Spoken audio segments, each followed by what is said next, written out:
यो सृष्टि हुन्छ विनाश हुन्छ, सृष्टि हुन्छ विनाश हुन्छ, संरक्षण हुन्छ, सम्वर्धन हुन्छ, प्रलय हुन्छ।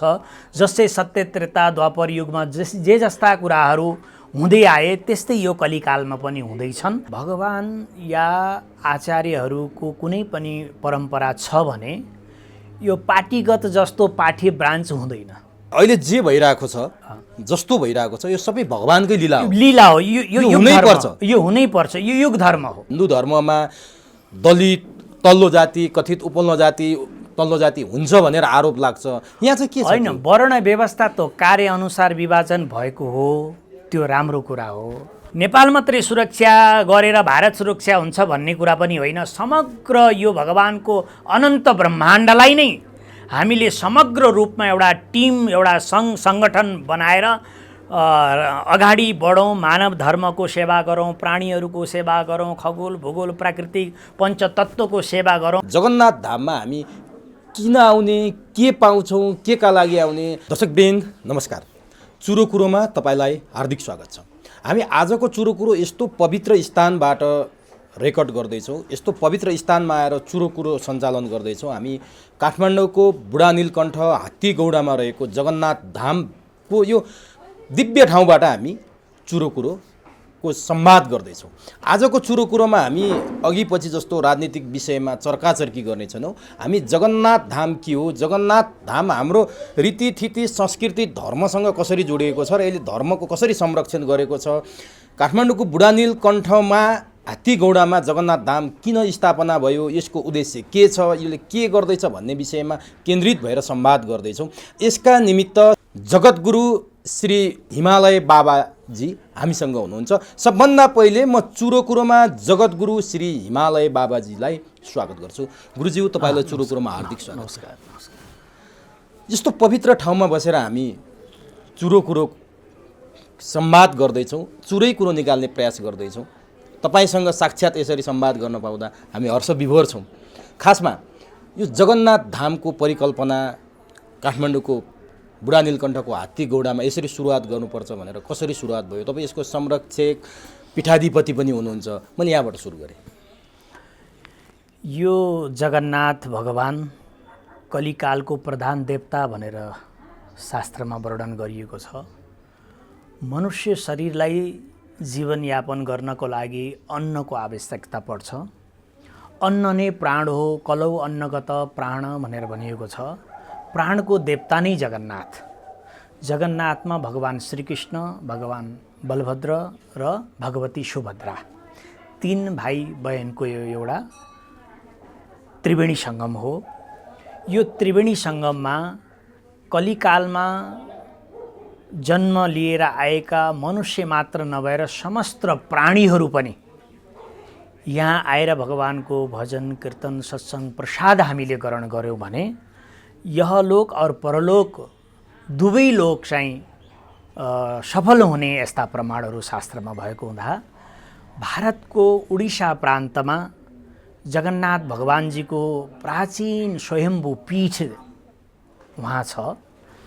हजारौँ भक्त, लाखौँ भक्तहरू विश्वबाट आएर त्यहाँ भगवानको दर्शन गरी प्रसाद लिने परम्परा, त्यहाँ अन्नको प्रसाद, त्यहाँ एकादशी कुनै व्रत उपवास पनि हुँदैन। उप भनेको नजदिक, बास भन्नुको रहेनु। भगवानको श्री सान्निध्य ग्रहण गर्नुलाई नै उपवास भनेर भनिन्छ।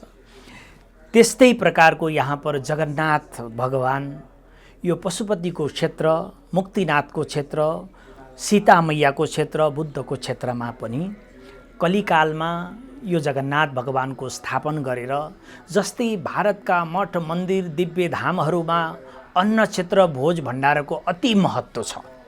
नेपालमा कहीँ पनि मैले यत्र तत्र सर्वत्र कहीँ मठ मन्दिरमा जाने अवस्थामा पनि थोरै धेरै मात्रै अन्न क्षेत्रको अर्थ यहाँ मैले बुझेको अवस्थामा यहाँनिर चाहिँ जगन्नाथजीको एउटा मन्दिर दिव्य धाम स्थापन गरेर सम्पूर्ण भारत मात्र नभएर विश्वदेखि आएका व्यक्तिहरू र प्रत्येक जिल्लाको व्यक्तिहरू कुनै पनि कामले नेपालको राजधानी काठमाडौँमा आएको अवस्थामा निःशुल्क भोजन र आवास हामीले दिन सफल भयौँ भने हाम्रो जन्म कहीँ न कहीँ सफल होला भन्ने उद्देश्य बोकेर हामी यो हात्तीगौडा बुढा नीलकण्ठ नगरपालिका वडा नम्बर 8 मा यो हाम्रो जगन्नाथ मन्दिर संरक्षण समिति सहित हामी अन्य भक्त भागवतहरू मिलेर यसलाई दिव्य भव्य नव्य रूपमा अगाडि बढाइरहेका छौँ।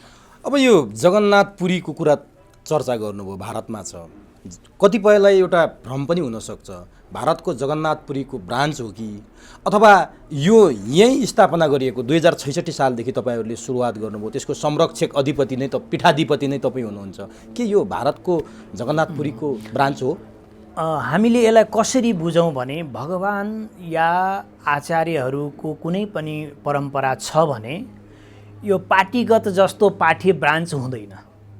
भगवानको आराधना विश्वमा कहीँ पनि कुनै पनि भक्तले श्रद्धाको आधारमा लगेर त्यहाँ भक्तहरूको हिसाबले त्यहाँ मूर्ति स्थापना गरेर आराधना गरेर त्यो क्षेत्रमा हामीले चाहिँ दिव्य भगवानका आराधनाहरू गर्दै भक्त भागवतहरूलाई भगवानको चरणमा चाहिँ लगेर दिव्य आनन्दको अनुभूति गर्न सकिन्छ।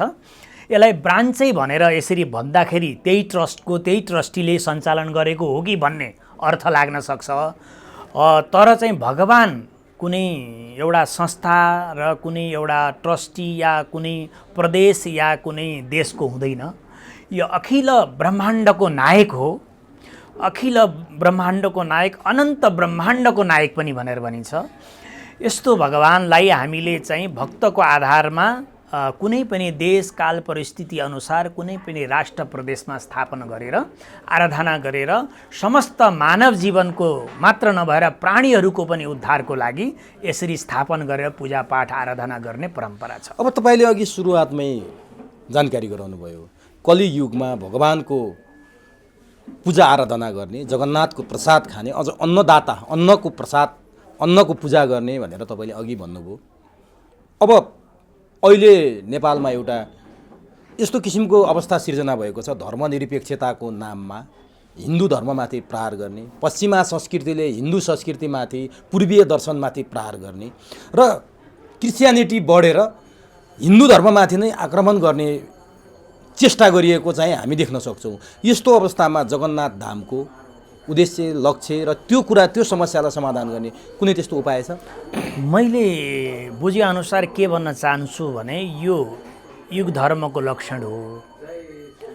कहीँ पनि थोरै धेरै विकृति र उत्थान र पतन भएको छ भने यसलाई हामीले कुनै व्यक्ति, कुनै धर्म, कुनै सम्प्रदायलाई टार्गेट गर्नु ठिक हुँदैन। यो युग धर्मको एउटा आफ्नो लक्षण हो।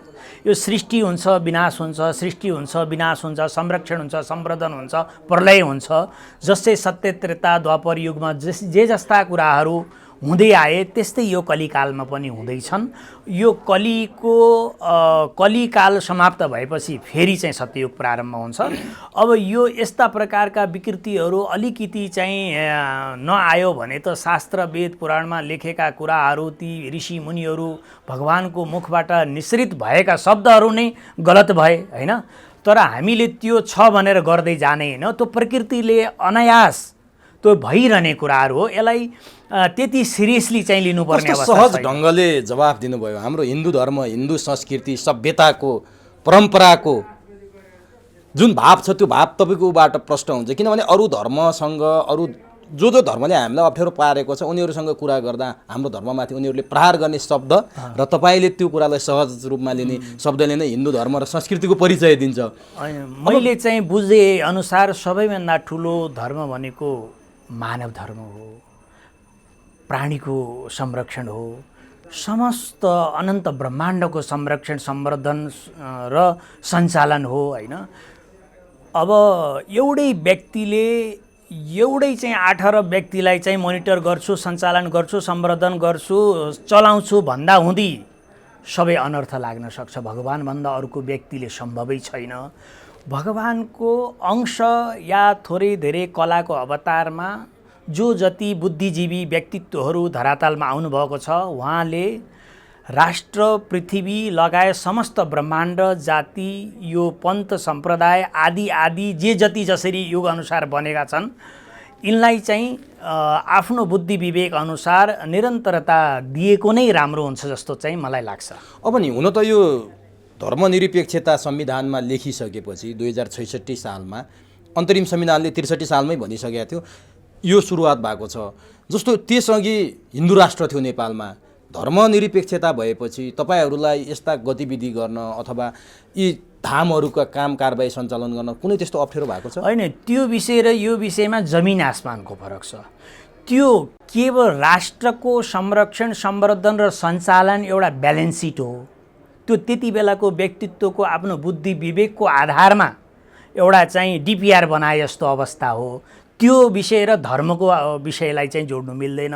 धर्म भनेको त विशुद्ध एउटै छ। त्यो कुनै पनि पन्थको व्यक्तिको के छ त भनेपछि आफ्नो आफ्नो मार्गमा आएका सबै व्यक्तिहरू सुखी हुन्, समृद्धि हुन्, खुसियाली होस्, बाँच्ने कला अनि मर्ने कला, विविध प्रकारको कला हामीले चाहिँ दर्शाइएको छ। अब बुद्ध मार्गीहरू छन्, तपाईँको चाहिँ यो वैष्णव मार्गीहरू छन्, हिन्दू मार्गीहरू छन्, तमाम किसिमका पन्थ सम्प्रदायहरू छन् र ती पनि ठिकै छन्। त्यसलाई चाहिँ नराम्रो भन्नु हुँदैन। हामी नै ठिक छौँ भनेर पनि भन्नु हुँदैन। अब जसले आफ्नोलाई राम्रो मान्छ भने उसले अरूलाई पनि राम्रो मान्छ। जसले आफ्नो चिजलाई नराम्रो मान्छ भने उसलाई उसको चिजलाई पनि नराम्रो मान्न सक्छ। यो बुद्धिको आधारमा, अब यो समय परिस्थितिको आधारमा को व्यक्ति कति बेला हाँस्छ, कति बेला रिसाउँछ, कति बेला मुस्कुराउँछ, कति बेला ठुस्किएर बस्छ भन्ने कुरा त्यति बेलाको चाहिँ गतिविधि अनुसार रिपोर्ट आउने जस्तो चाहिँ मलाई लाग्छ।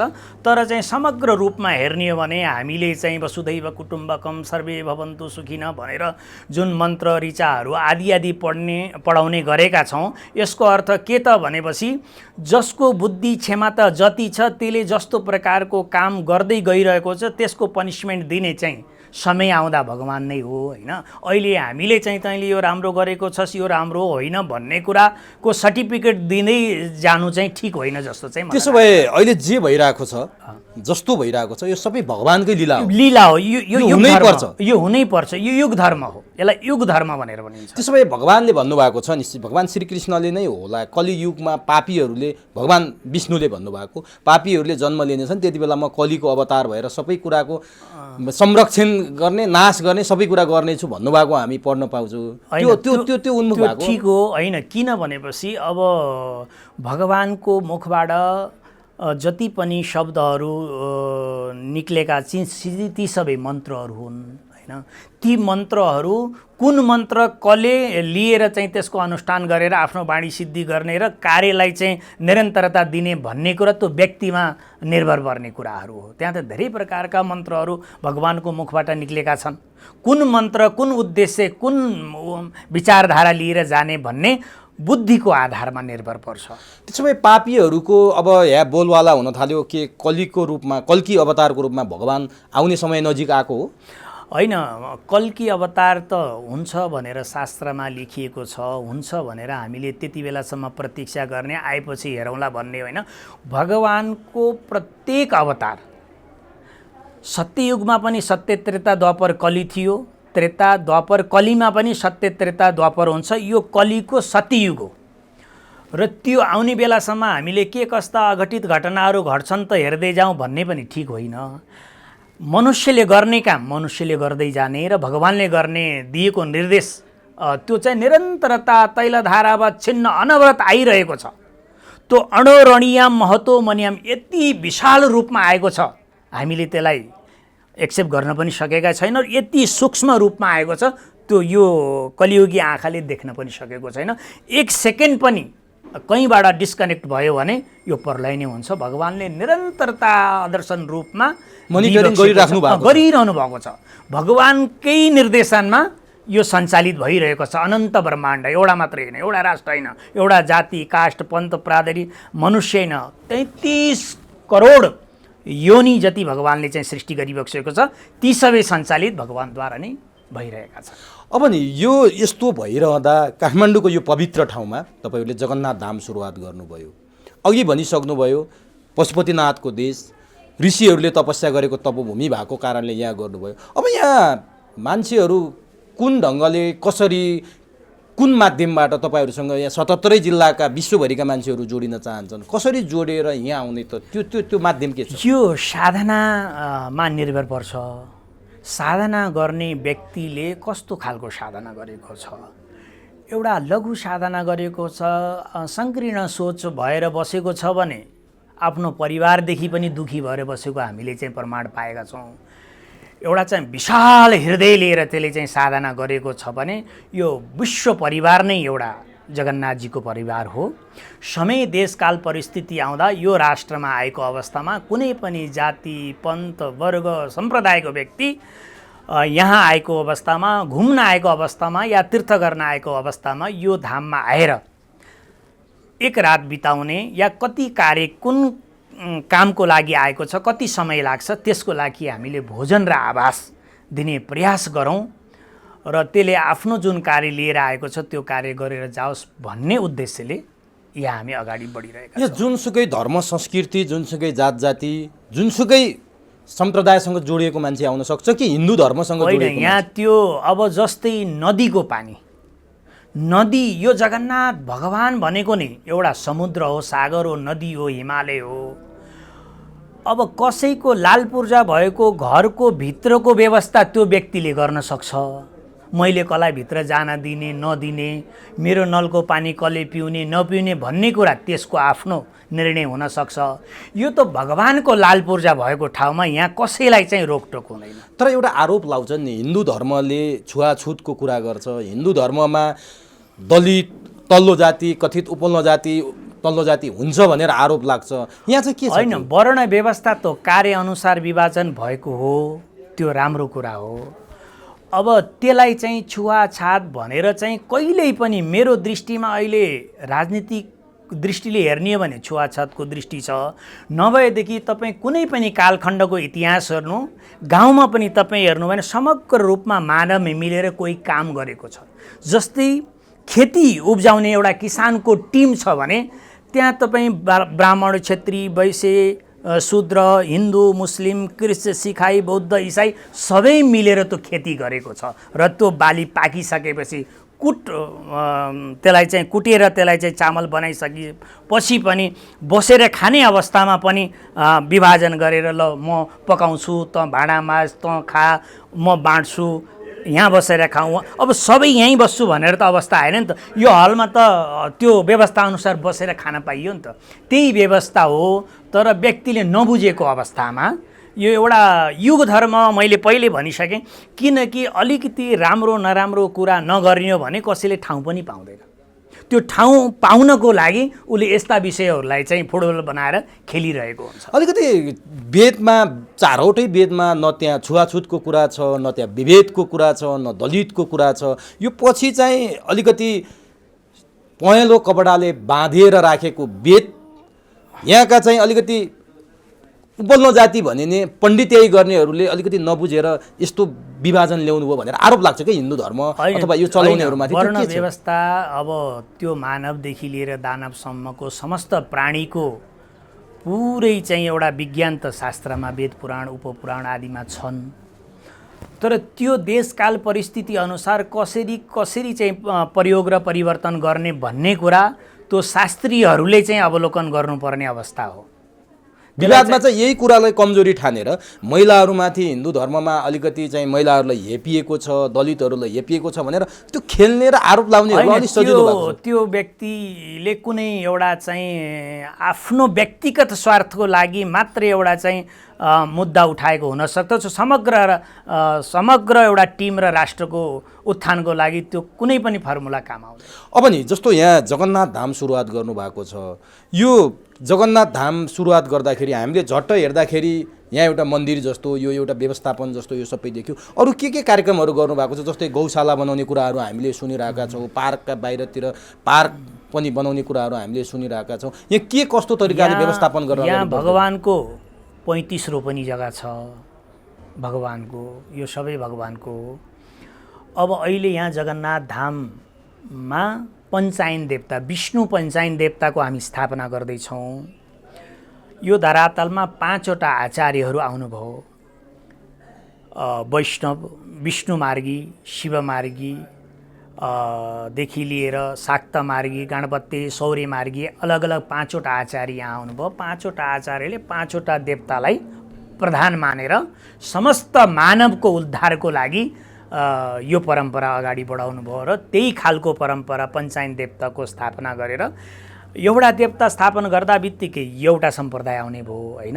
यो त यो सम्प्रदायको यो आचार्यको परम्परा हो भन्ने अर्थ लाग्ने भएको हुँदा समग्र पाँचवटै आचार्यहरूले आराधना गरेका भगवानहरूको स्थापना गरेर हामीले समग्र मानवलाई राम्रो दिशा र दशा दिने उद्देश्यले एउटा पञ्चायत देवताको हामी स्थापना गर्दैछौँ। अहिले विष्णु भगवान र शिव गणेशको स्थापना भइसकेको छ।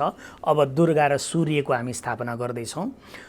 तल गौमाताको पनि स्थापना गर्दैछौँ। अहिले यज्ञ मण्डप भइसक्यो अनि हामीले चाहिँ वेद र पुराण अलिकति अध्ययन गराउनको लागि वेद पाठशाला पनि हामीले सुरु गर्दैछौँ र आयुर्वेद औषधालय पनि भविष्यमा हामी यो गर्ने योजनामा छौँ र अन्न क्षेत्रलाई हामीले चाहिँ प्रधानता दिएका छौँ। जस्तो खायो अन्न त्यस्तै हुन्छ मन बुद्धि भनेर भनेको हुँदा पहिला भगवानको प्रसाद अन्न ग्रहण गराइदिने र भगवानको सान्निध्य त्यो व्यक्तिले पायो भने अलिकति सकेपछि एउटा चाहिँ प्रायश्चित्त हुने खालको भएको हुँदा भगवानको स्थानमा बस्ने र भगवानको अन्न प्रसाद ग्रहण गर्ने व्यवस्था हामीले गर्दैछौँ। यहाँ मास्तिर एउटा चाहिँ राम्रो पार्क जगन्नाथ पार्क हामी बनाउँदैछौँ, बनिसकेको छ र यसको कुनामा एउटा चाहिँ हेलिप्याड पनि मैले चाहिँ कल्पना गरिरहेको छु। लगभग त्यो बनिसकेको छ। त्यो किन त भनेपछि यत्रो धाममा दुनियाँ दिवाना भोलि सबै आएको अवस्थामा प्राकृतिक विपदा अतिवृष्टि अनावृष्टि केही अनायास त्यस्तो चाहिँ अपराकृतिक केही घटनाहरू घट्यो भने सुट्ट हामीले चाहिँ त्यो चाहिँ साइन्टिफिक सुविधाहरू पनि दिन सफल भयौँ भनेर एउटा त्यहाँ हामीले चाहिँ एयर एम्बुलेन्स टाइपको या त्यस्ता व्यक्तित्वहरू भोलि सेवामा दर्शनमा आउने अवस्थामा पनि होस् भनेर हामीले त्यहाँ राखिएको छ।